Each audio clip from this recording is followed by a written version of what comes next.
con nosotros Jonas Lavalde-Trecu, que es actualmente profesor en la Universidad del País Vasco en el Departamento de Sociología y Trabajo Social y reciente doctor en Historia Contemporánea hace un par de meses.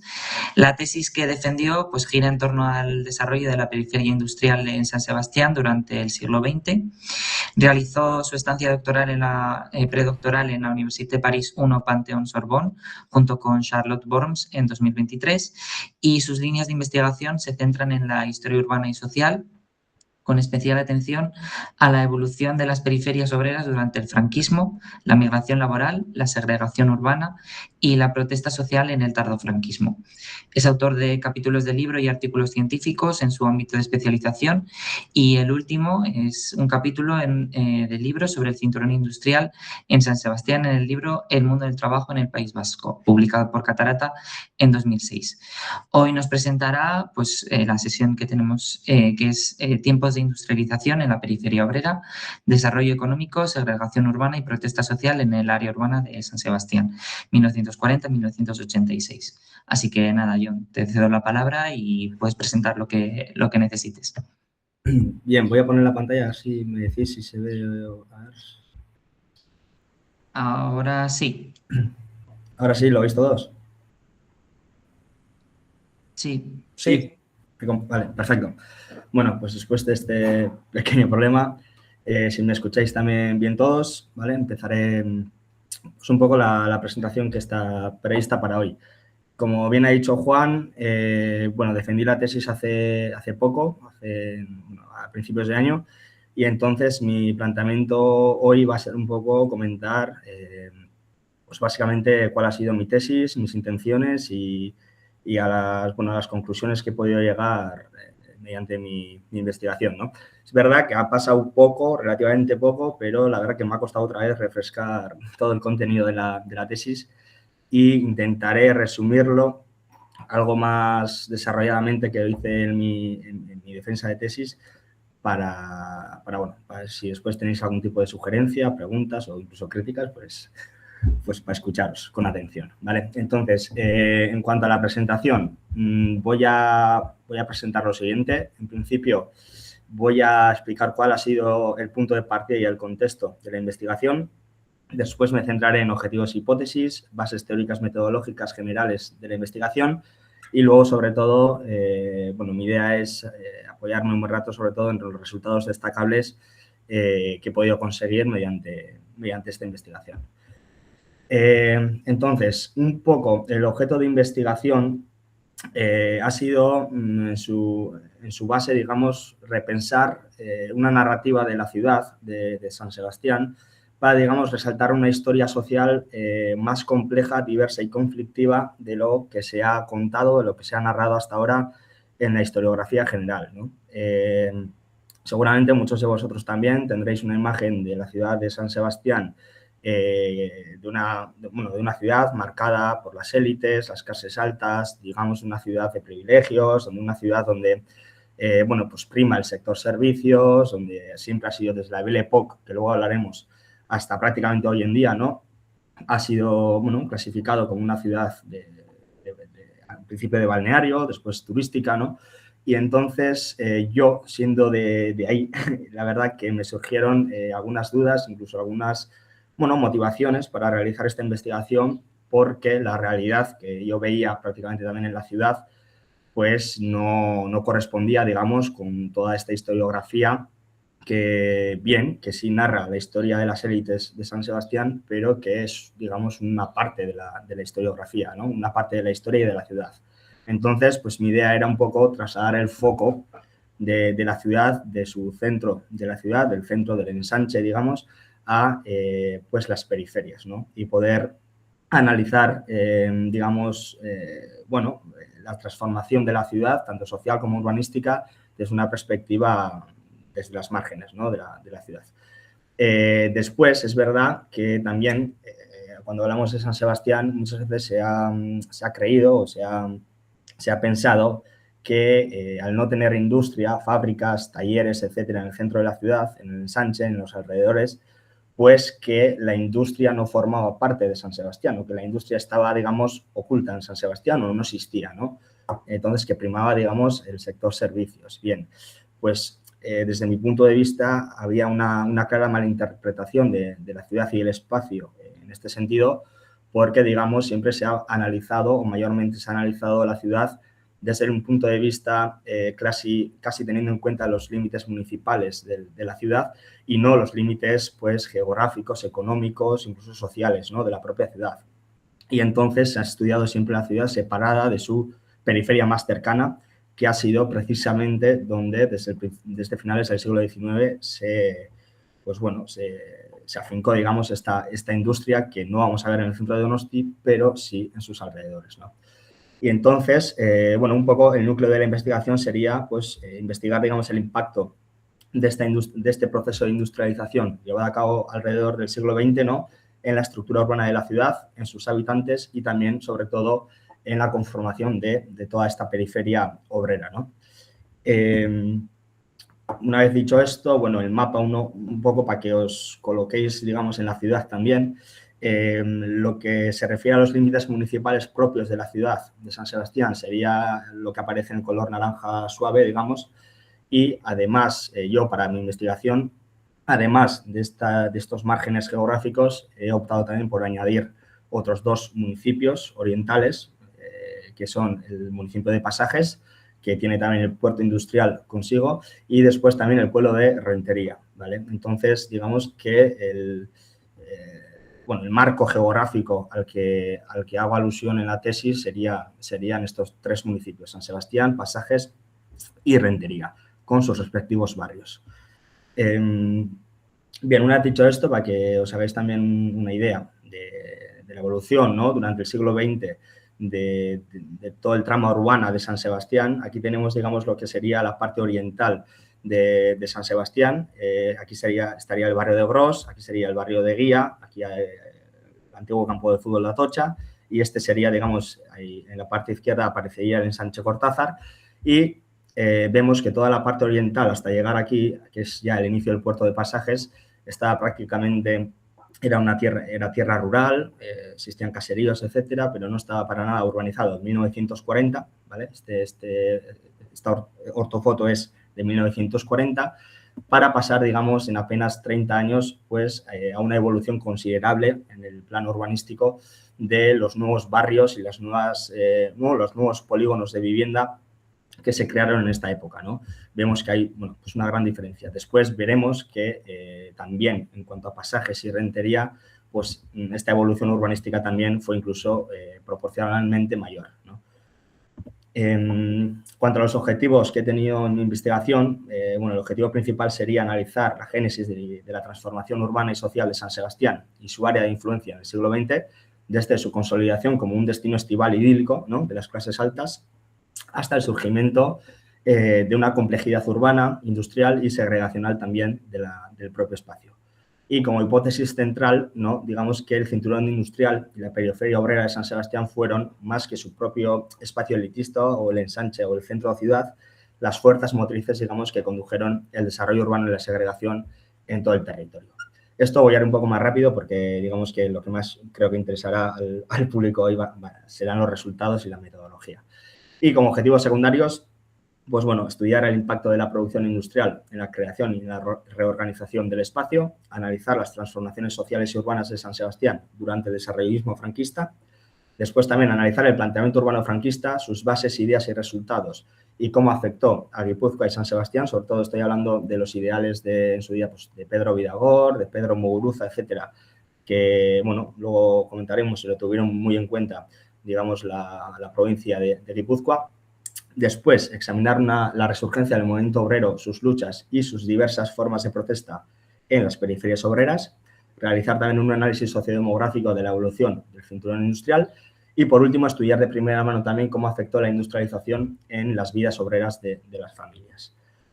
Entonces, una vez dicho esto, digamos, mi marco general en la que, bueno, contribuyo, digamos, a esta investigación sería, obviamente, la investigación, ¿no? Se enmarca dentro de la disciplina de historia urbana, no estaríamos haciendo este seminario, donde, como bien su concepto indica, digamos, no se investiga de per se la ciudad, sino que los procesos sociales, tanto urbanísticos como incluso políticos, ¿no?, culturales, que suceden en ella, ¿no? Por lo tanto, entendemos como el propio espacio que es una relación social que, bueno, aunque bien tiene sus propias, es autónomo, digamos, para ejercer y disciplinar el propio espacio, está ligada, digamos, a las relaciones de producción y de propiedad, ¿no? Veremos también cómo afecta este proceso de industrialización, este proceso de la industria hacia, digamos, una transformación del espacio. Y después también es verdad que en mi investigación, digamos, el dónde, o sea, dónde pasa este proceso social, dónde sucede toda esta transformación, pues se convierte en una cuestión central, ¿no? Que normalmente pues, se suele caracterizar como una mera descripción, ¿no?, el lugar. Y por último, digamos que sería un intento de un estudio interdisciplinar donde, digamos, intentar, como he dicho antes, pues analizar la ciudad desde un marco de comprensión que hasta ahora pues, se ha ligado, digamos, a cuestiones muy concretas, ¿no? Estudios sobre San Sebastián pues, se han centrado básicamente en la ciudad de San Sebastián, en el centro ciudad. Estudios sobre pasajes también se han centrado sobre todo en el puerto y pasajes, pero no han podido, digamos, magnificar esa escala. Y los estudios también centrados en renterías se han centrado, digamos, en unos estudios muy micro, muy locales, que no nos han podido digamos, dejar la oportunidad de analizar la comarca, digamos, en su conjunto, ¿no? Entonces, bueno, aquí apunto algunas de las referencias claves que han sido importantes a la hora de realizar mi investigación, sobre todo destacar, digamos, el trabajo del Grupo de Barcelona, de Maribel, de Ollón, de Manel Guardia, etcétera, sobre No Worries, que fue realmente una fuente de inspiración también para mí, para realizar esta tesis. Y luego después, pues, algunas de las diferentes biografías que he podido utilizar para enriquecer también el estudio, ¿no? Entonces, bien, ¿cuáles han sido las fuentes y la metodología que he utilizado en la tesis? Bueno, principalmente son 3 las fuentes que he utilizado. Los padrones de habitantes, que bien conocemos algunos de los que estamos hoy aquí en el seminario. Luego, diferente documentación archivística, que luego profundizaré más. Y finalmente también, bueno, se han realizado diversas entrevistas para también saber de primera mano, digamos, bueno, las propuestas o las ideas de los locales, de los habitantes hacia el proceso que estoy investigando, ¿no? En cuanto a los padrones, he elegido utilizar 2 diferentes años en cuanto a padrones. Se han utilizado los padrones de 1940, es decir, un padrón de después de la guerra, para, digamos, saber cuál era la situación de la posguerra en estos 3 municipios y sobre todo también porque cumple una función, digamos, a ver si lo digo bien hoy, bisagra, perdón, entre, pues, digamos, toda la primera evolución del primer tercio del siglo XX a poder entrever también los diferentes procesos sociales que se estaban generando, se iban a generar, digamos, en los años 50, ¿no? Y después ya, digamos, el padrón de 1970, donde nos da la posibilidad de comparar en una cuestión de 30 años cómo ha evolucionado la comarca, cómo han evolucionado estos pueblos y cuáles son las diferencias que podemos ver, ¿no? Entonces, en total, bueno, como podéis ver, podéis apreciar, más o menos se han investigado una por una más de 60.000 datos personales en los padrones de más de 60.000 personas. Es verdad, y lo tengo que decir, que me costó 12, 13 meses completas yendo diariamente a los archivos para poder recabar toda esta información. Mi compañero también de grupo de investigación, Josu, también me facilitó digamos, los datos de San Sebastián, pero digamos que ha sido, bueno, pues un proceso bastante largo bueno, bastante largo, ¿no? Entonces, después de los padrones de habitantes, he consultado diferentes planes urbanísticos, que luego profundizaré, obras públicas, fondos fotográficos, incluso en las normas subsidiarias, ¿no?, que realizan un análisis ya en los años 80, realizan un análisis ya en la transición de la época pasada y donde analizan, digamos, lo que se ha hecho urbanísticamente en el municipio, en la comarca, lo que no se ha hecho, digamos, las deficiencias que existían en su día, en los 80 ya, en el municipio, en base a servicios, diferente infraestructura además, datos estadísticos y, digamos, otra documentación, ¿no? En cuanto a la historia oral, bueno, realicé unas 24, creo que eran 24 entrevistas orales a diferentes personalidades, tanto migrantes como obreros de fábrica, como diferentes perfiles que si luego alguno tiene o quiere que profundice un poco más, pues lo haré. Y finalmente la estructura de la tesis o de la investigación lo he dividido en 5 grandes bloques, ¿no? Primero, ahora comentaremos, pero existe un capítulo de introducción que va desde la caída de las murallas de San Sebastián hasta prácticamente la posguerra, después de la guerra civil, después el primer franquismo, el desarrollo franquista y finalmente, digamos, la transición o, digamos, el cierre del ciclo industrial que acaba, como bien sabemos, con la crisis del petróleo de los años 70, ¿no? Entonces, una vez dicho esto, espero no ir muy rápido, voy a empezar un poco a comentar cuáles han sido los resultados de esta tesis, ¿no? Como bien he comentado, al principio de la tesis he decidido también meter un capítulo sobre la evolución de la ciudad desde la caída de las murallas, que fue en 1864, ¿vale? Porque nos posibilita también analizar y ver cómo estaba evolucionando ya la ciudad a finales del siglo XIX. Como sabéis, así hasta 1864 San Sebastián crecía dentro de las murallas y a partir de un momento que coincide también con otros muchos lugares como Madrid, etcétera, donde las murallas caen por su propio pie por la necesidad de realizar, digamos, negocios, una necesidad, digamos, de avivar esa economía, ¿no? Que estaba, digamos, cohibida dentro de esas murallas.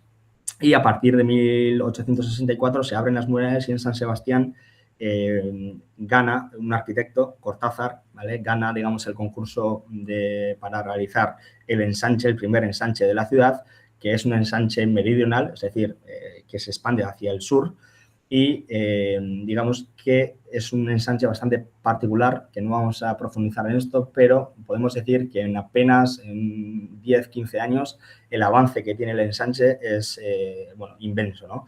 Dentro de este ensanche hay que clarificar que no era un ensanche homogéneo, es decir, que ya había diferencias sociales dentro de las viviendas del ensanche, por tipología, por espacio y por su funcionalidad también, ¿vale?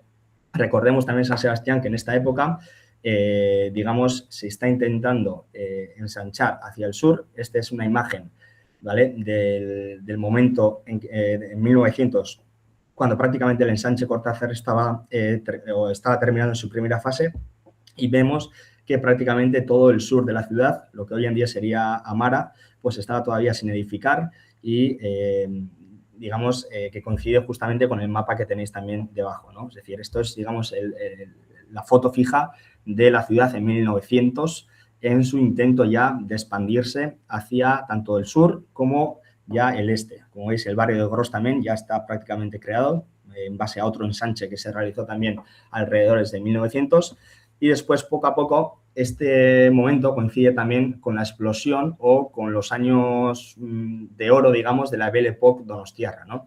Es decir, una Belle Époque donde pues la familia real veraneaba en San Sebastián, las primeras líneas de playa del ensanche de Cortázar eran hoteles de lujo o incluso viviendas de lujo también, ¿no? Destinadas a familias adineradas, ¿vale? Que venían a San Sebastián a pasar no solo el verano, sino que, digamos, una temporada estable y larga durante todo el año.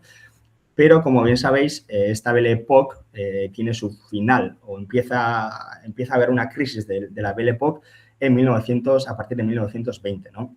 Es decir, hay una crisis del turismo de balneario donde se empiezan a crear nuevos ejes turísticos, sobre todo en el Mediterráneo, ¿no? Ligados al mito del bronceado, el sol y playa, donde hasta ahora, digamos, las supuestas buenas cualidades que tenía pues, el agua del Cantábrico pierde, digamos, ese argumento, ¿no? También por el avance de la medicina en esta época, y al final lo que San Sebastián percibe es una pérdida de estancias de larga duración en cuanto al turismo y, digamos, empieza ya a haber un turismo más diverso, menos clasista, y empieza a gente menos adinerada, gente con menos poder económico, también a veranear en San Sebastián. Hay un boom también de hoteles de un medio rango, ¿vale? Entonces, digamos que existe también una necesidad por esta gente que se estaba creando el propio ensanche, que se estaba, digamos, intentando invertir en la ciudad, de diversificar sus inversiones económicas. Y pues todas las grandes familias, la familia Brunet, la familia La Sala, etcétera, etcétera, de San Sebastián, empiezan justo en esta época, y por eso os he traído este primer capítulo, que es para, digamos, intentan realizar sus primeras inversiones en el puerto de Pasajes, ¿vale? Diversificando sus inversiones, no solo ya al turismo, sino también empiezan a investigar pues, en diferentes fábricas, en diferentes suelos industriales, etcétera, etcétera, alrededor del puerto de Pasajes. Entonces, para 1940, más o menos, esto sería la imagen de la comarca de San Sebastián. Tendríamos un centro neurálgico, ¿vale?, en el Sánchez Cortázar. Después, una primera periferia con todavía barrios diversos de talleres, pequeñas fábricas, pequeños almacenes, que son los barrios de Gros, Eguía, incluso Antiguo. Y después una segunda periferia que todavía, como os he mostrado en la imagen anteriormente, seguía siendo prácticamente rural, ¿no? Y después, en cuanto a Pasajes y Rentería, vemos que existían unos pequeños núcleos urbanos, pero, digamos, ligados a la industria pesquera, pero no van a tener el desarrollo que tuvieron después en los años 60. ¿Vale? Entonces, llegamos a 1940, digamos, en una ciudad donde ya de por sí no es, digamos, una ciudad dedicada solamente al turismo, sino que empieza ya a ser una ciudad con diferentes inversiones, una ciudad con diferente perspectiva y, sobre todo, con una ya fuerza industrial importante, sobre todo desarrollada desde el puerto de Pasajes hasta Rentería, ¿vale?, que tuvo ya su primera industrialización a lo largo del siglo XIX.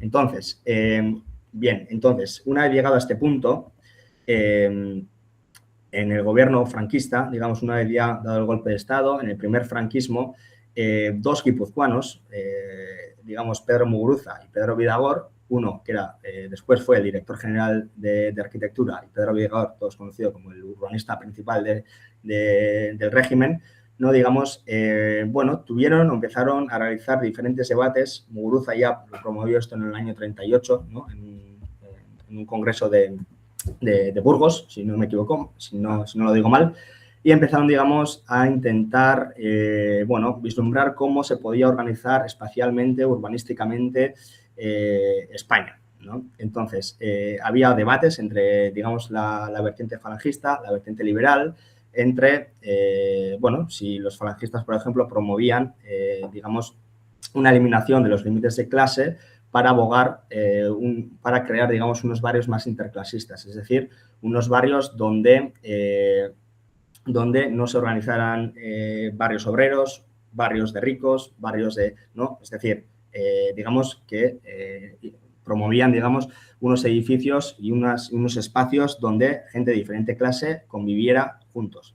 ¿Qué decía Vidagor? Que era más partidario, digamos, del movimiento moderno y del espacio funcional, ¿no?, y de la zonificación, etcétera, pues que debía de haber, o que lo más fácil para digamos, dibujar una ciudad era crear espacios funcionales en base a diferentes, no va a ser, bueno, diferentes funciones, ¿no? Entonces, bajo ese punto de vista, los falangistas lo que criticaría a Vidagor sería, digamos, que si juntas a una clase obrera o a los pobres, digamos, en un mismo espacio, en un mismo edificio, en un mismo lugar, pues que generaría un riesgo para la revolución, hablando en jerga de la época, ¿no? Entonces, ¿por qué traigo, digamos, estos debates que lo paso un poco rápido, después si no profundizamos? Pero ¿para qué he traído esto? Bueno, porque explica en gran parte el empeño que mostraron estas dos personalidades a la hora de planificar en el primer franquismo Guipúzcoa y también de San Sebastián y su zona de influencia, ¿no? Prácticamente va a ser el primer plan provincial que se realiza en el Estado. Es verdad que el plan de Madrid empezó antes, pero digamos que su final fue en 1946, Y el plan provincial de Guipúzcoa, que salió ya en el 43, digamos que Bidagor va a intentar plasmar sus ideas orgánicas y funcionales entendiendo la propia provincia como una metrópoli, ¿vale? ¿Y por qué elegiría, digamos, Guipúzcoa para este ensayo? Bueno, por primera vez porque era un territorio desarrollado e industrializado uniformemente, es decir, aparte de la comarca de San Sebastián existían el Valle del Deva, el Goierri, etcétera, etcétera, existía una base industrial importante. Después, porque había un gran desarrollo demográfico bien repartido alrededor de toda la provincia. Y tercero, porque los límites topográficos también coincidían perfectamente con los límites económicos y administrativos, digamos, de la provincia. Uno de los puntos importantes de este plan provincial es que por primera vez se va a intentar investigar y organizar la propia ciudad de San Sebastián teniendo en cuenta su zona de influencia. Es decir, teniendo en cuenta Pasajes, el puerto industrial de Pasajes y también el pueblo de Rentería, como se puede ver en esta imagen, ¿no?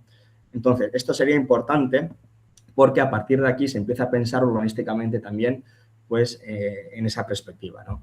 Entonces, bueno, Bidagor y Muguruza intentaron promover todos estos planes provinciales, planes generales, etcétera, en esta época, porque tenían en mente en su día pues, realizar después un plan nacional de urbanismo, ¿no? Es decir, que se pudiera esta funcionalidad del espacio se pudiera trasladar a las diferentes provincias de España.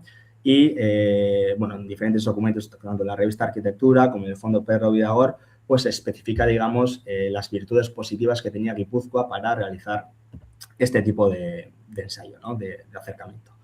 Entonces, en cuanto a la planificación urbana de la ciudad, tendríamos primero el plan provincial del 43, después habría otros dos planes provinciales en los años 50 y 60 que no van a salir adelante, que eran el plan de Encio y dos IADIS, y finalmente, y después tenemos un plan general ya, el primer plan general de San Sebastián y su zona de influencia en los años 50, que también ya, como veis, ejerce ya una zonificación en toda la ciudad, teniendo en cuenta toda la comarca, es decir, justamente el área también que hemos elegido nosotros para la realización de esta investigación, ¿no?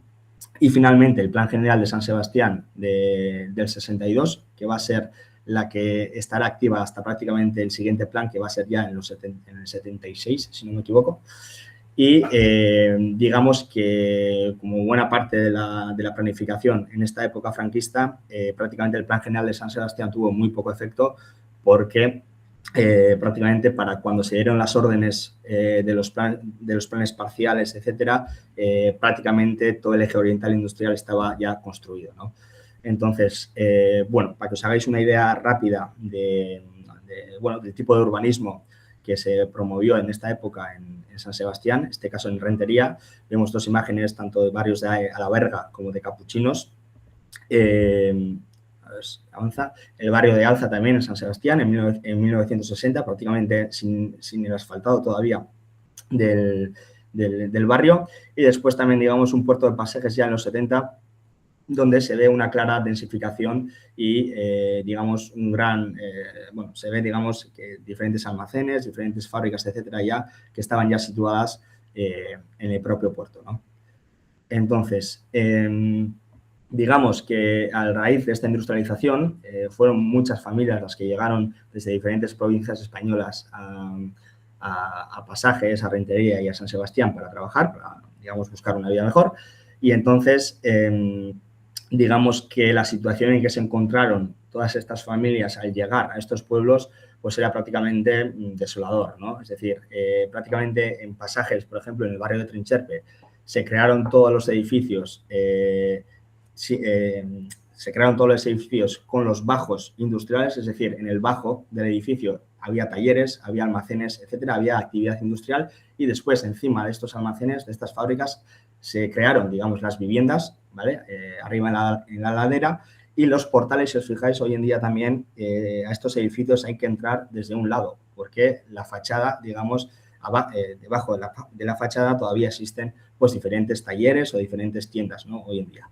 Entonces, en este proceso de creación de la periferia hemos también encontrado excepciones, ¿no? Luego vamos a centrarnos también en los resultados más concretos, pero hemos encontrado también que en una periferia de barrios obreros, donde la mayor parte ya a partir de 1950 empieza a ser obreros no cualificados, de trabajadores manuales, con una cohabitación importante en todas las viviendas, etcétera, de repente, bueno, encontramos esta excepción, esta isla, ¿vale?, que sería el barrio de Gaistarro, que fue creado por un promotor, el propio Gaistarro, que era dueño de esta parcela, y el Ayuntamiento de San Sebastián le obligó, digamos, a expropiar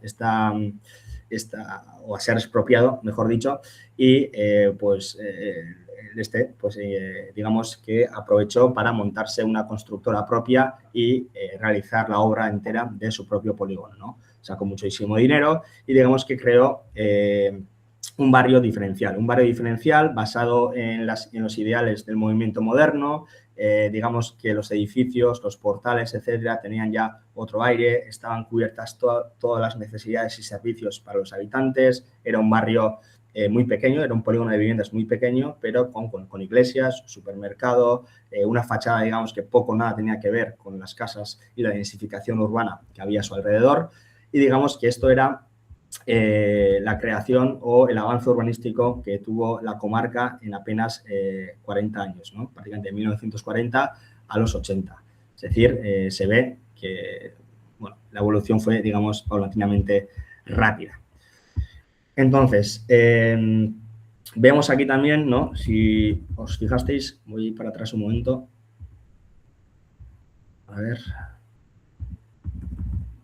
¿Vale? En esta imagen, ¿no?, existían lo que yo le he llamado la primera periferia, la segunda periferia, y en 1940, así como la primera periferia era la que albergaba, digamos, la mayoría de las fábricas, incluso talleres, ¿no?, en esta época, y la segunda periferia era prácticamente algo rural, vemos ya que para 1970 el peso de la primera y segunda periferia prácticamente cambia totalmente, ¿no? Es decir, en 1940 vemos que los trabajadores no cualificados en la primera periferia, en los primeros barrios, en el primer anillo, digamos, del centro, era prácticamente mayoritario, y después ya en 1970 vemos que el peso que gana la segunda periferia pues prácticamente iguala, ¿no?, a esta primera periferia. Mira, lo he puesto aquí, no tenía que ir hasta ahí. Vale, entonces, la evolución demográfica que tuvieron tanto San Sebastián, Rentería y Pasajes, pues fue importante en esta época. Vemos que San Sebastián prácticamente en 1940 de 100.000 habitantes pasa a ser en el 80 ya más de 160.000 y sobre todo destacar la evolución del pueblo de Rentería, donde en 1930 prácticamente no sobrepasaba los 10.000 habitantes para que en 1981 ya, digamos, triplicara, cuadruplicara su número de habitantes, ¿no? En cuanto al origen de la población migrante, en 1940 vemos que sobre todo destacan las provincias alrededor de San Sebastián, es decir, sobre todo Navarra, Álava, en menor medida Vizcaya, La Rioja y Burgos. Y después vemos una anomalía que es en el mapa de Pasajes, vemos que Galicia está muy presente, sobre todo en las provincias de A Coruña y Pontevedra, y esto es debido a que la industria pesquera en Pasajes tenía un recorrido propio ya más allá del propio franquismo, ¿no? Desde 1920 ya, a raíz de una crisis pesquera en Galicia, pues ya, digamos, vinieron cientos de marineros gallegos a trabajar a la bahía de Pasajes, ¿no? Y después la diferencia con 1970 también prácticamente es que se abre un recorrido desde el País Vasco hasta prácticamente Cáceres, más o menos, ¿no? Una línea de procedencias donde destacan sobre todo Cáceres, Salamanca, Burgos también, ¿no? Y como he dicho, en Pasajes sobre todo va a seguir sosteniendo, digamos, esta presencia gallega en sus barrios. Sobre todo en Trincherpe, uno de los distritos de Pasajes, más del 90% de la población en 1970 va a tener origen gallego, ¿no?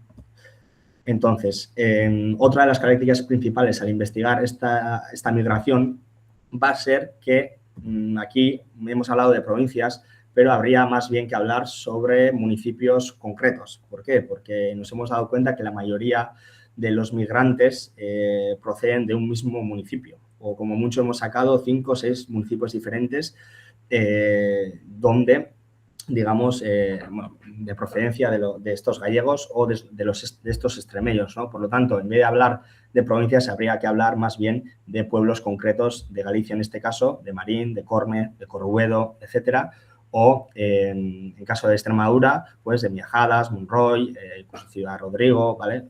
Municipios de Castilla y León y Extremadura que, digamos, tuvieron real importancia, ¿no? A la hora de investigar el origen. Si hacemos también el ejercicio contrario, es decir, si vamos a ver dónde se situaba esta migración dentro de la propia ciudad y la comarca, vemos también grandes diferencias, ¿no? En el primer mapa, en 1940, vemos que prácticamente los nacidos fuera del País Vasco, es decir, la migración laboral que llegó en esta época a San Sebastián, se concentraba sobre todo en esta primera periferia, es decir, en los barrios de Guía, de Orós, de Ullía también. Y después, ya en 1970, con una imagen ya más ampliada de toda la comarca, vemos que prácticamente la mayoría de los migrantes fuera del País Vasco se concentraban prácticamente en el eje oriental, sobre todo alrededor del puerto de Pasajes, ¿no? En barrios como Alza, Videvieta o los nuevos polígonos que se crearon en Rentería. Bien, si desagregamos también, digamos, las procedencias, ¿no? En base a la migración, vemos también que hay una clara diferencia entre los diferentes tipos de origen. Es decir, mientras los castellano-leoneses se concentraron, digamos, alrededor prácticamente de toda la ciudad, es decir, no hay una clara zonificación de la migración castellano-leonesa, no pasa lo mismo con los gallegos y los extremeños, ¿no? La mayoría de los gallegos se concentró prácticamente en 2 distritos de toda la comarca, que eran los distritos pesqueros de Pasajes, del puerto de Pasajes, y en cuanto a los extremeños se concentraron sobre todo en el barrio de Alza, alrededor, que es, digamos, el último barrio de San Sebastián antes de llegar al puerto de Pasajes. Entonces, ¿qué podemos concluir, digamos, en este análisis de la migración? Uno, que obviamente los modelos de migración son diferentes según la época, no difieren, la migración de 1940 y la migración que existía en 1970. Después, como he dicho, que hay que dar importancia a los municipios de origen, es decir, más que de provincias habría que hablar de municipios concretos. Y finalmente también, digamos que había una clara zonificación también en base a, bueno, a los barrios o al espacio elegido por estos migrantes en cuanto al origen, ¿no? Bien, una vez dicho esto, si vamos ya, digamos, bueno, esto es lo mismo, voy a pasar, ¿vale? Pero si analizamos también, digamos, la estructura laboral o profesional, mejor dicho, ¿vale? En base a ISCO de San Sebastián, Rentería y Pasajes, nos vamos a dar cuenta también de la increíble segregación laboral, en este caso, que existía en 1970 en cuanto a la ciudad, ¿no? Prácticamente. O sea, es todo el eje oriental, todos los barrios del este, todos los barrios del cinturón industrial, digamos, son los barrios del este, y en la parte occidental de la ciudad, en el centro occidental de la ciudad, vemos que tiene un panorama totalmente diferente, ¿no? Entonces, estos son la presencia de los trabajadores masculinos, o sea, los ISCOs 7, 8 y 9, en este caso, en la ciudad, ¿no? Se ve que hay una diferencia abismal entre los dos espacios o dos vertientes de la ciudad. Entonces, bueno, ¿quién vino? ¿Cómo vino? ¿Por qué vino? ¿No? Digamos, a este puerto de Pasajes, a Rentería, a los barrios del este de San Sebastián. Vino gente, sobre todo en cuanto a Trincherpe, en cuanto a Pasajes, vino gente centrada en la industria pesquera, marineros, básicamente, donde prácticamente se iban largas temporadas a la mar y cuando volvían prácticamente estaban un día o dos y prácticamente se tenían que volver, ¿no? Entonces, ¿esto qué consecuencias tenía? Bueno, la primera consecuencia es que en las entrevistas que hemos podido realizar, por ejemplo, destaca la importancia de las madres a la hora de gestionar, por ejemplo, la propia familia, los dineros, etcétera. Es decir, todo el presupuesto familiar la dominaba la mujer de la familia. Y, por otro lado, era que el hombre pescador que se iba a pescar, digamos, tenía prácticamente un día y medio, 2 días en Pasajes en el puerto para gastar su dinero y se volvía a ir.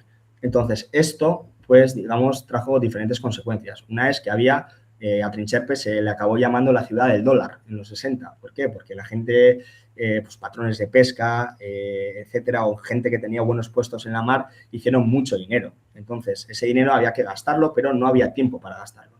Entonces, ¿cómo socializaba esta gente? ¿Por dónde salía? ¿Qué hacía, no? Pues la verdad que, bueno, en diferentes entrevistas, esto es solo un pequeño extracto, pero tengo muchos, ¿no?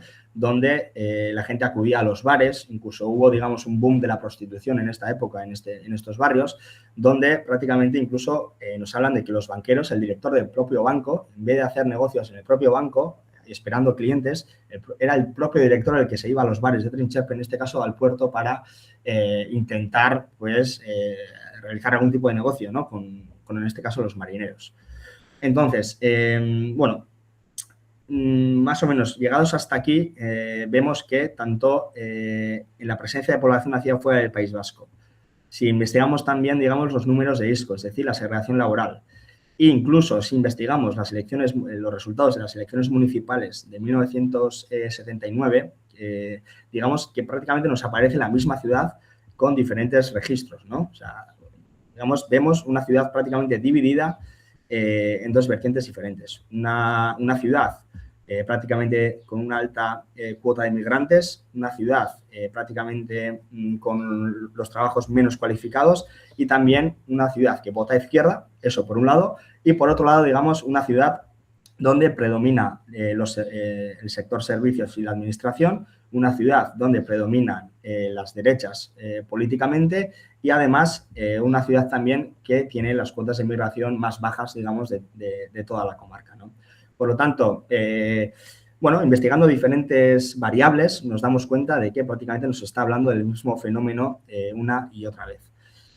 Y esto sería, digamos, un análisis, un primer gran bloque, ¿no?, de la investigación de mi tesis, donde se realiza un gran análisis sociodemográfico y, digamos, la evolución urbanística, ¿no?, de la comarca. Y después, digamos, que en un segundo bloque, digamos, se ha analizado también, a partir de esta configuración urbana y social, cómo empiezan a surgir diferentes protestas, diferentes movimientos vecinales, también un resurgimiento del movimiento obrero en esta época, en las fábricas, que después pasa a los barrios, ¿no? Y también se ha investigado, digamos, pues las diferentes dinámicas políticas y sociales que surgieron en estos barrios obreros, ¿no?, en esta periferia obrera. Entonces, bueno, os he traído una cita también que es, digamos, muy ilustrativa, bajo mi punto de vista, en la que nos cuenta prácticamente cómo migrantes que llegaron al barrio de Alza, en San Sebastián, en el 68, y prácticamente vieron que no había nada, ¿vale? No estaba ni urbanizada, las escuelas estaban en los bajos de las casas, no tenían espacio de recreo los niños, es decir, donde prácticamente un barrio estaba todavía sin urbanizar, ¿vale?, y sin apenas servicios, esta gente, digamos, empezó a tener o tuvo un cambio de chip, digamos, que también pasó dentro de las organizaciones obreras en esta época, que es que la lucha que estaban llevando a cabo en las fábricas, diferentes organizaciones como comisiones, como puede ser la ORT, como pueden ser también diferentes asambleas autónomas también que se crearon en esta época, pues empiezan también a entender de que su lucha no puede limitarse, digamos, a la fábrica, sino que el propio barrio, la propia periferia necesita también la atención de esa lucha para conseguir, digamos, unos servicios mínimos para los habitantes, ¿no? Entonces, bueno, tenemos el caso paradigmático, en este caso, de Rentería, donde fue, digamos, uno de los núcleos más importantes de la lucha obrera y política durante la transición y también en los últimos años del propio régimen, del franquismo, ¿no? Digamos, esta lucha que empezó a nacer también alrededor de la iglesia, de los capuchinos, etcétera, en esta comarca, después, a partir de 1976, 77 ya, después de ya haber muerto Franco, digamos, tiene una explosión increíble donde prácticamente se realizaban asambleas incluso en el municipio de unas 10.000 personas, ¿no?, como vemos en la imagen. Se crearon diferentes asociaciones, nosotros también tuvimos nuestro propio 47, ¿vale? Hubo un secuestro de autobús también en Rentería, donde se secuestró una línea entera de San Sebastián para que el bus llegara a Rentería, porque no llegaba hasta el 70 hasta el 76, si no me equivoco mal. Y después también se crearon diferentes asociaciones, ¿no? Por ejemplo, por dar un ejemplo, se creó la asociación, una asamblea de urbanismo, ¿no? Contra el caos urbanístico que impregnaba en Rentería por doquier, ¿no? Donde se creaban más polígonos de viviendas sin apenas servicios, sin apenas espacio también, ¿no? Y también otro término que solemos utilizar nosotros, pasamos en este caso en Rentería también de la vivienda horizontal a la vivienda vertical, ¿no? Al urbanismo vertical, donde empezaron a crearse también ya, por falta de espacio, pues torres de gran dimensión, de 10, 12, 15 pisos, donde prácticamente hacían que la presión demográfica fuese prácticamente pues imposible de soportar, ¿no? Había falta de agua, de servicios, etcétera. Entonces, bueno, hubo una explosión de diferentes protestas en esta época y a Rentería, que ya desde la primera industrialización se le apodó como la pequeña Manchester de Guipúzcoa, pues se le empezó a apodar la Belfast Chiqui o en castellano, digamos, la pequeña Belfast, ¿no?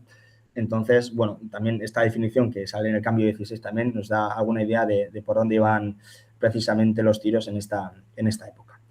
Y después, prácticamente coincide también esto con un proceso ya dentro de la transición de un intento de institucionalización de la política, donde prácticamente empiezan a darse ya las primeras elecciones municipales, se empiezan a conformar los primeros ayuntamientos en la transición y donde prácticamente pues todo lo de la sociedad, a ver si lo voy a decir, bueno, toda esta, digamos, todos estos grupos de diferentes asociaciones, de protestas, de organizaciones obreras, digamos, empezaron a perder su peso porque ya, bueno, empezó una gente ya, digamos, bueno, confiando, digamos, en las nuevas instituciones que se estaban creando en esta época y también hemos podido también analizar, en base al análisis de nuestras entrevistas, pues que bueno, hubo gente de todo tipo, pero hubo cierta gente también que, digamos, no vio con buenos ojos este proceso de institucionalización y nos dicen en las propias entrevistas, ¿no? que a ellos les decían, ¿no? Tú quién eres, a ti quién te ha votado, ¿no? Y a quién representas tú, ¿no? En nombre de quién me estás hablando, ¿no? Entonces, hay un cambio de paradigma de la lucha obrera, digamos, en esta época, donde prácticamente, bueno, pues todo el boom asociativo y obrero que se había generado en los años 76, 7, 8, 9, pues se va poco a poco apagando a partir de esta época, ¿no? Y por último, bueno, cerraría la tesis, digamos, con un último capítulo donde prácticamente se cierra el ciclo industrial que empezó a principios de siglo y donde la comarca de San Sebastián también, digamos, pierde su peso industrial, ¿no? Por la crisis del mal llamado petróleo, que después, digamos, bueno, nos dimos cuenta que fue una crisis bastante más estructural, donde prácticamente pues todos los datos relativos al desempleo, al paro, se acrecentaron un montón, sobre todo en la población joven. Se empezó mucho a hablar de paro, de desestructuración, de deslocalización de las empresas, del cierre, etcétera, etcétera. Y también, pues si vemos unos cuantos datos rápidos en las horas totales trabajadas en el Estado entre el 70 y el 76, vemos también ya que a partir de 1974 ya, pues esta crisis se hace notar, ¿no? Entonces, digamos, es el cierre a un ciclo industrial que en nuestra comarca pues acentuó sobre todo a partir de 1960, en apenas 15-20 años, ¿no? Tuvo una explosión tanto urbanística como industrial en toda la periferia obrera, pero que después también en apenas 5 o 10 años pues, cerraron muchas de las fábricas y el tejido industrial que se habría creado hasta aquí, ¿no? Entonces, breves conclusiones en general y os dejo la palabra a vosotros. Conclusión general, ¿no? Es decir, existe ya, después de esta investigación, una relectura sobre la propia ciudad de San Sebastián, es decir, se impone en entredicho que se haya asociado siempre San Sebastián al turismo y a las altas élites, es decir, hay un papel primordial que juega la industria y el proceso de industrialización en cuanto a la organización espacial y social de la propia ciudad. Después, es decir, que San Sebastián no tiene solo una bahía, que sería la bahía de la Concha, sino que tiene dos bahías y tiene también, es propia también la bahía industrial de Pasajes, es decir, en este sentido, nuestro centro de investigación, nuestro centro ciudad, si queréis, pues sería más bien la bahía de Pasajes y no el centro o el ensanche de Cortázar, ¿no? Entonces, fue el embrión del valor de la producción y, digamos, lugar donde prácticamente la burguesía donostiarra empezó a invertir prácticamente desde la finalización del ensanche Cortázar, ¿no? En tercera posición, digamos, que existe una clara segregación urbana y social en la ciudad, es decir, que existen dos diferentes ciudades dentro de la propia ciudad, con un eje clarísimo entre el eje occidental y el eje oriental, y digamos que existe también pues, bueno, zonas de clase media alta y zonas de una periferia obrera bastante más densificada que otras partes de la ciudad, ¿no? Y por último también, bueno, escenificar que prácticamente el siglo XX es un clave de cambio en la transformación y, digamos, en la manera de entender San Sebastián como ciudad, es decir, es una época de transformación y modernización, pero que prácticamente se puede decir que el desarrollismo industrial de la época franquista prácticamente determinó la configuración urbana y social de la propia ciudad, ¿no?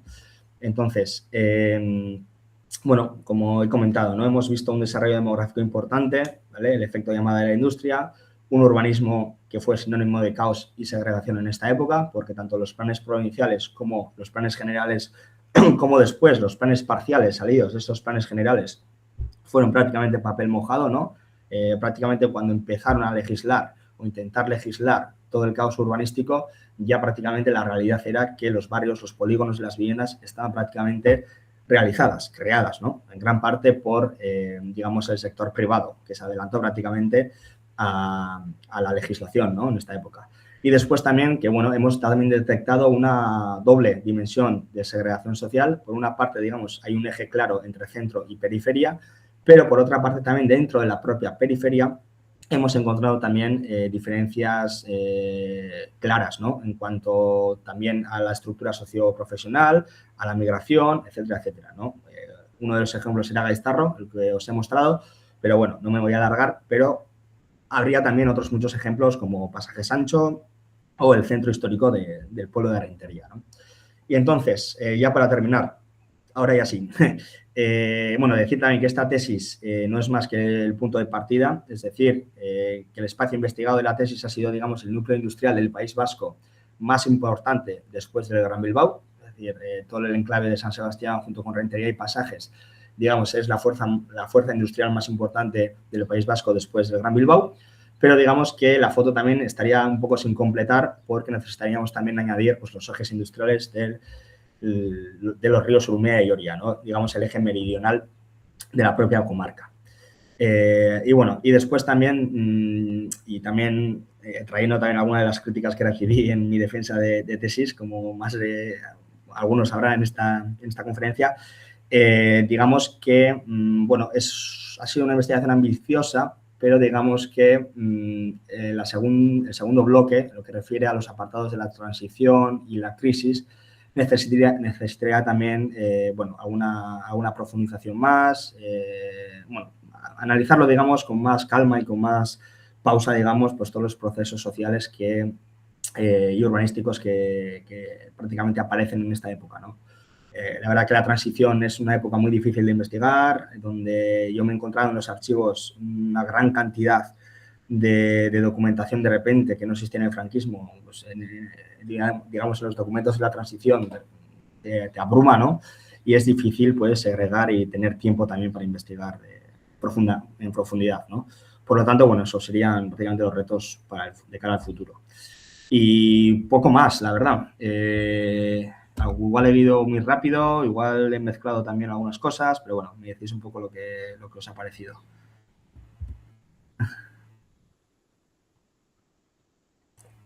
Que está muy bien, te felicito porque creo que nos hemos ajustado bastante al tiempo en esta primera sesión. Se abre ahora el turno de preguntas por si alguien quiere preguntar. Si queréis, los que estamos, levantáis la mano virtual y os voy dando paso. Si no, me puedo lanzar yo, que tengo un par de preguntas.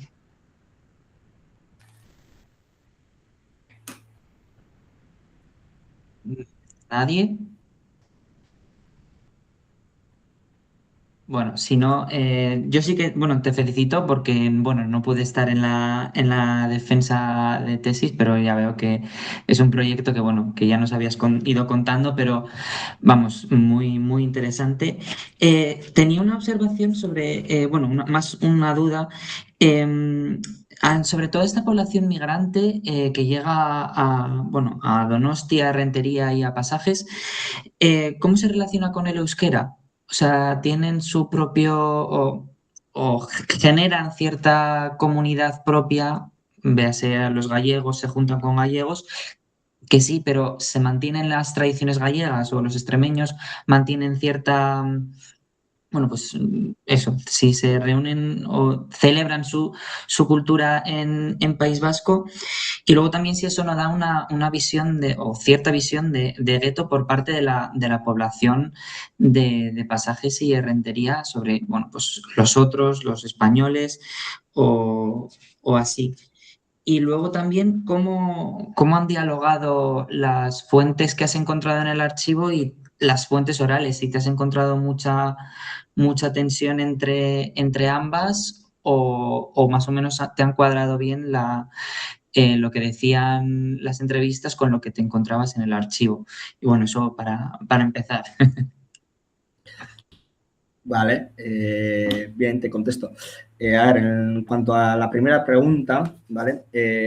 Lo primero de todo, o sea, nosotros en la comarca, digamos, que existen dos principales focos, si queréis llamarlos guetos, o bueno, digamos, espacios donde se concentra, ¿vale? Una gran mayoría de una población de un origen concreto, ¿vale? Que son el barrio de Trincherpe y San Pedro en Pasajes, donde prácticamente en Trincherpe el 90% era de origen gallego.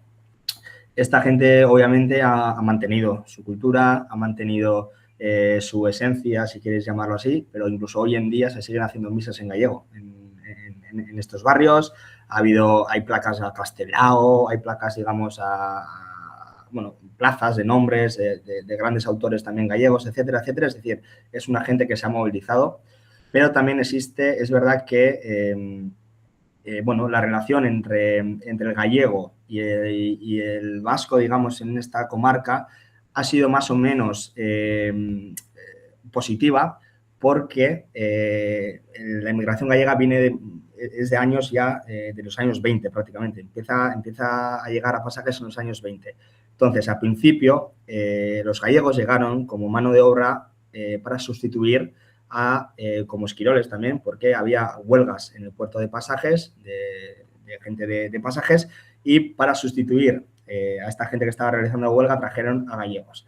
Lo que pasa es que, claro, los gallegos esto, pues la gente los vio mal, obviamente, en esta época, pero después la gran mayoría de los gallegos también participó, digamos, en la guerra civil a favor de la República, etcétera, etcétera, junto con, pues, demás.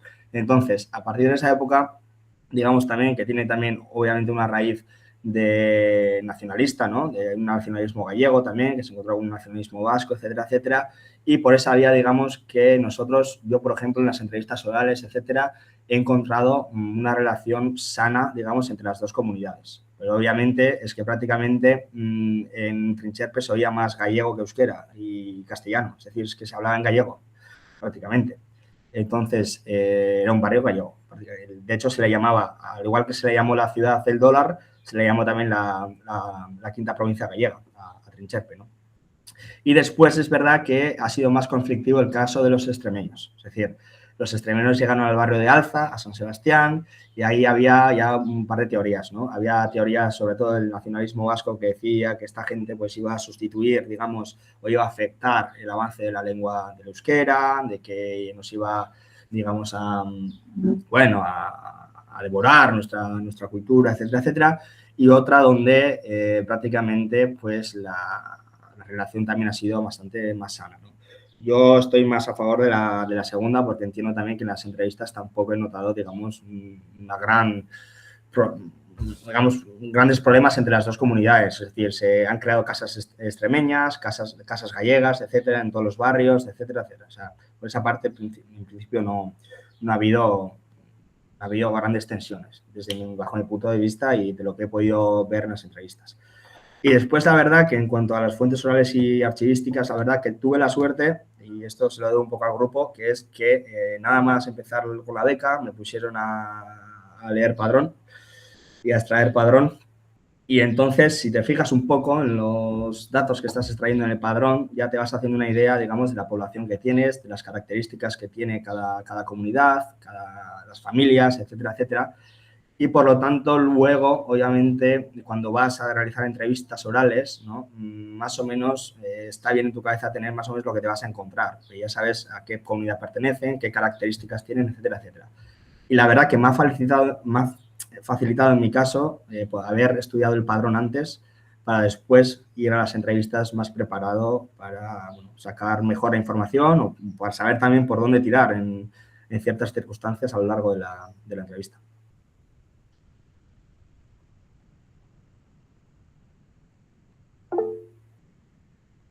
Jorge, cuando quieras. Sí, bueno, John, antes que nada, enhorabuena. Me perdí la defensa de la tesis, pero creo que me he resarcido algo con esto. Nada, mi pregunta va en la siguiente línea. Has comentado que la bahía de Pasaia, y entiendo que la zona rural circundante se convirtió, digamos, en el lugar de inversión de la burguesía donostiarra. Entiendo que te refieres, no lo sé, a especular con el suelo, a comprar negocios persistentes, a abrir industrias. Claro, yo ahí me pregunto, si se tratara de una zona rural, ¿cómo se produce ese cambio social al principio con la compra de tierras, de caseríos, de lo que sea? Gracias. Mira, pues te voy a dar un ejemplo, prácticamente un ejemplo. Cuando digo que, digamos, la burguesía donostiarra, las familias aristócratas, ¿no?, donostiarras empezaron a invertir en pasajes a raíz de la crisis esta del turismo de balneario, etcétera, etcétera. Si nos vamos a Pasajes, Pasajes ya tenía un puerto pesquero, ¿vale?, de la industria pesquera, sobre todo en los barrios de Trincherpe y San Pedro y Don Iván, etcétera. Pero, digamos, lo que es el distrito de Pasajes Ancho, que hoy en día es prácticamente está pegado literalmente al puerto de Pasajes, en el sur de Pasajes, no existía. Era prácticamente un arenal. Entonces, la primera gran inversión de esta burguesía va a ser realizar y secar todas estas marismas de Ancho para crear un suelo urbano industrial para después empezar a colocar pues, grandes almacenes, incluso diferentes nuevas aperturas también del puerto para poder maximizar lo máximo posible pues, que las nuevas embarcaciones más grandes también puedan, digamos, entrar al puerto y cargar y descargar de este estudio. Entonces, prácticamente la inversión que realizan es, primero, la familia La Sala ya desde San Sebastián, seca las marismas y crea un espacio urbano que no existía, un barrio entero, un distrito entero donde no existía. Y después también empiezan a crear fábricas, hacen cooperativas, crean empresas, digamos, y empiezan a invertir junto con un capital también extranjero, pues en diferentes industrias. Prácticamente tenían mucho dinero y tenían que diversificar sus inversiones. Por lo tanto, cuando ven que el turismo empieza a caer en San Sebastián, o por lo menos el turismo de lujo, pues, se echan las manos a la cabeza en este caso y empiezan, digamos, y todas las primeras grandes fábricas de 500 trabajadores, etcétera, que se crean en el puerto, prácticamente el capital es dividida entre los extranjeros capitalistas y pues, grandes familias aristócratas en su día de San Sebastián. Gracias.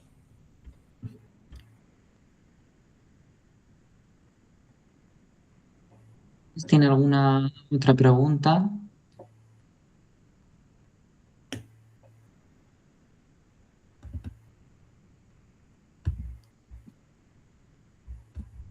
Yo, si nadie más se anima, yo tengo. Yo me animo. Vale. Me animo.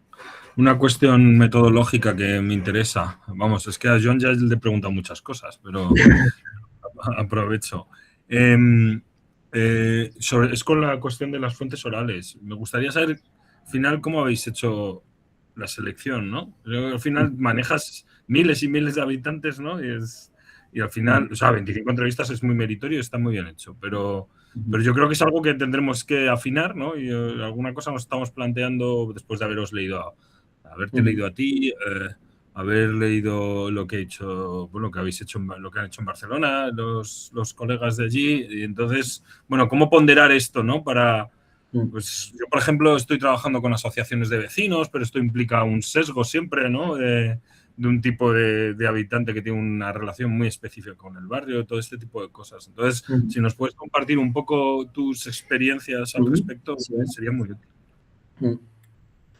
Bueno, yo la verdad que al principio, cuando empecé la tesis, no tenía claro si me iba a dar tiempo, si iba a tener ganas también incluso de meter la historia oral, ¿no? Porque al principio también, cuando empiezas con datos arriba, datos abajo, no sabes también el tiempo que vas a tener. Y en mi caso tenía otro hándicap, es que cuando empecé a realizar la investigación tenía algunos contactos a una que otra asociación de historia, sobre todo de barrios de Alza, etcétera, que se han encargado de intentar realizar seminarios, etcétera, sobre la historia del barrio, etcétera. Pero a partir de ahí, en Pasajes y Rentería no conocía prácticamente a nadie, es decir, partía de cero a la hora de hacer entrevistas orales, ¿no? Entonces, sí que es verdad que he hecho 24 entrevistas, pero la gente que he podido contactar igual se eleva a 40, 45 personas. Es decir, ha habido muchas personas en las que pues igual no vas a sacar una entrevista oral, pero te va a ayudar a hacer el efecto bola de nieve, creo que se llama, ¿no? Básicamente coges un contacto y tirando de ese contacto, pues más o menos, bueno, se te abre otro mundo, se te abren nuevas puertas y cada entrevistado en este caso es una puerta abierta hacia otros entrevistados, ¿no? Entonces yo empecé con 2, 3 entrevistas y precisamente los propios entrevistados me dieron contactos de otra gente, ¿no? Claro, ahí tú como investigador también tienes que saber cómo jugar, es decir, tienes que segregar también ahí, es decir, tú ya sabes que los contactos que te va a dar el contacto al que has entrevistado va a estar seguramente influenciado, va a ser de la misma cuerda política, por ejemplo, o va a ser de la misma, yo qué sé, ¿no? Entonces, yo lo que he decidido al final es hacer una muestra selectiva, es decir, no al azar, nos estaríamos engañando a nosotros mismos si dijéramos lo contrario, y una muestra selectiva en base a diferentes variables. Es decir, he podido entrevistar a gente migrante, gallegos, no gallegos, extremeños, vascos, si quieres, ¿no? Entonces, gente diferente en base a la tipología de origen, gente diferente también en base a su trabajo, es decir, he cogido amas de casa, es decir, mujeres que no trabajaban, mujeres también que estaban empleadas en las fábricas, y también luego, pues, pescadores, no pescadores, es decir, he intentado coger, digamos, un perfil bastante heterogéneo en ese aspecto, o sea, un poco que tocara pues, los diferentes perfiles que había ido viendo en el padrón que existían en la comarca y que me podían valer para las entrevistas. Luego también te tengo que decir que he hecho otras entrevistas también que no te sirven luego después y no las he incluido, es decir, siempre te va a pasar, ¿no? Igual vas a donde un entrevistado tú con un objetivo y te empieza a hablar de su libro y no te interesa prácticamente nada. Entonces, bueno, tienes que jugar un poco también con eso. La verdad que, bueno, existen metodologías también para poder elegir y realizar la historia oral, pero bueno, depende también los recursos que tengas, el conocimiento que tengas del lugar también y las personas que conozcas. No sé si te he respondido.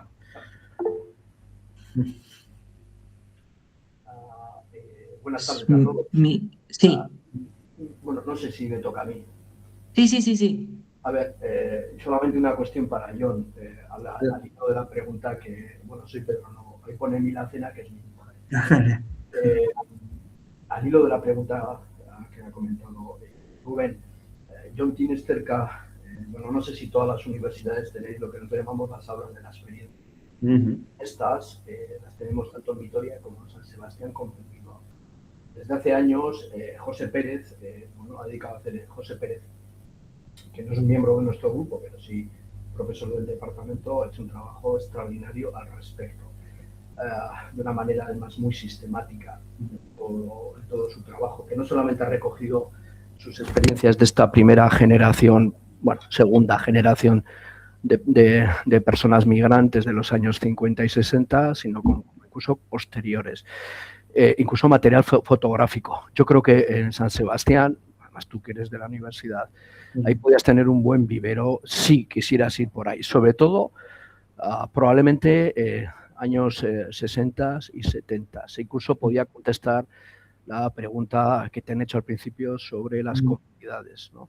Las comunidades, bueno, las distintas procedencias y su vinculación con la propia ciudad y con los propios grupos de dónde pertenecen. Yo creo que ahí tienes, bueno, le puedes preguntar a José Pérez, tú le conoces sobradamente, y con un material que recientemente ha publicado parte de las mismas. Yo incluso alguna vez he hecho mano, gracias a su benevolencia y a su generosidad, bueno, en la que te está hablando de cómo llegan, en qué circunstancias llegan, cómo habitan, cómo tratan de evitar salarios. Hay mucha gente que realmente tiene una memoria extraordinaria. Cómo eran sus hogares, si se pueden llamar así, cómo eran sus barrios, cómo era su relación con sus padres y con sus hijos. Y incluso para la transición te encuentras además con un material que probablemente sea muy interesante, además con distintas edades. Bueno, ya conocéis el ámbito de las aulas y te encuentras con gente que realmente tiene muchas ganas de participar. Te invito a ello porque seguro que puedes encontrar allí un vivero. Bueno, gracias, Pedro.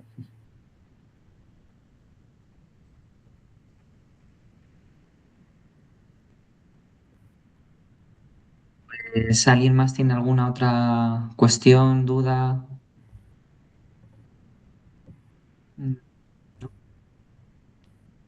Bueno, pues yo daría ya por cerrada la sesión, si no hay nadie más que tenga ninguna cuestión. Muchas gracias a todas y todos por haber venido, haber acudido.